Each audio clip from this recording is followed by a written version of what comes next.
Josh Smillie is edging closer and closer to making his return to VFL/AFL football, whichever one that might be. Hopefully it's AFL straight off the bat.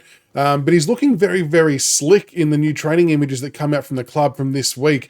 And it's gotten me really excited again about the prospect of what Josh Smillie could be for us, even in the back half of 2025 and obviously 2026 and beyond. So the report from Serpil's got him down as 2 to 4 weeks, and that his conditioning block is going quite well at the moment. He's making some really good gains athletically. We're ready for him to continue running fast and doing that a lot. We're probably looking at around 2 to 4 weeks with him. This has essentially been a mini pre-season for Smiley to get his body back into shape and for the rigors of AFL football. Obviously training a bit more speed and endurance and whatnot.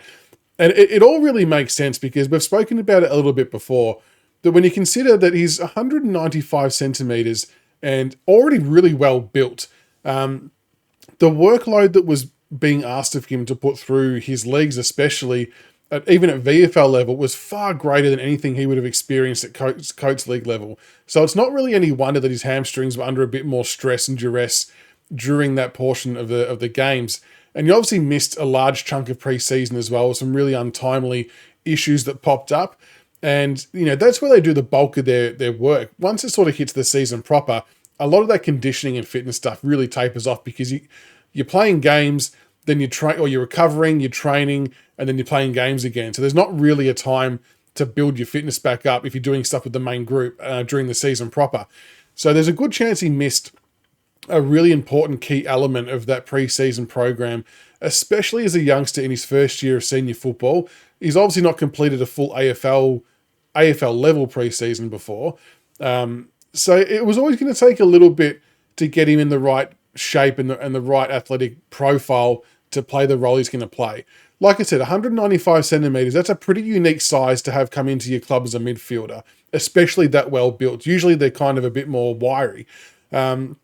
So I'm kind of likening it to, imagine if Fremantle asked Josh Tracy to run around in the midfield at AFL level or in the waffle and try and pick up some disposals there and get some midfield minutes under his belt. It just wouldn't happen. So, and that's kind of the similar size player. Tracy's probably a bit more muscular and bigger, but it wouldn't be by a hell of a lot, I wouldn't have thought.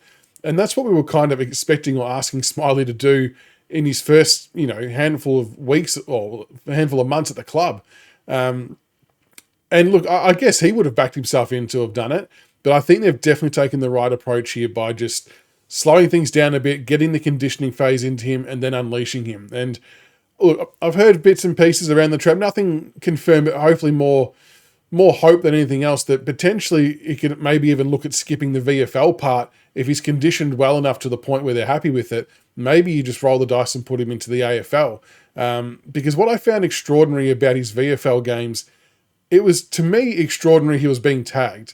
Now, that's not something that I would assume or associate a first-year player having to deal with at any level of football, but it just goes to show the respect and the level of damage the opposition know he can inflict on a team, even in his first 2.5 months of actually playing football.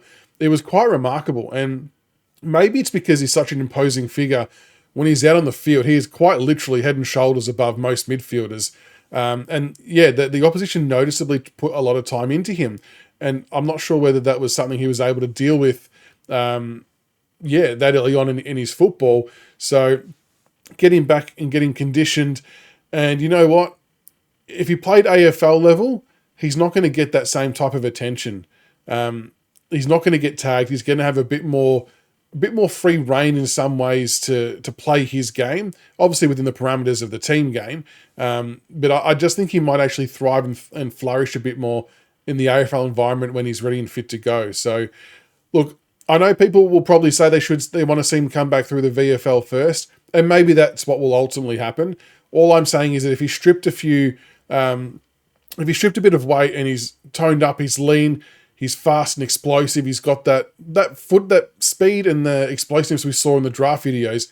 If that's where he's back to, I'd almost take the gamble and chuck him in the seniors. But let us know what you think. Josh Smillie, are you happy with his progress? I know we're all super excited to see the kid play. I'm still backing him in to be a gun player for us, by the way. It just might take him a little bit longer to work out his body and how he's got to operate at a higher standard. But yeah, I'm liking the direction he's heading in. And if I was a betting man, I would still say around 17 or 18. I reckon we might see him at AFL level in some capacity.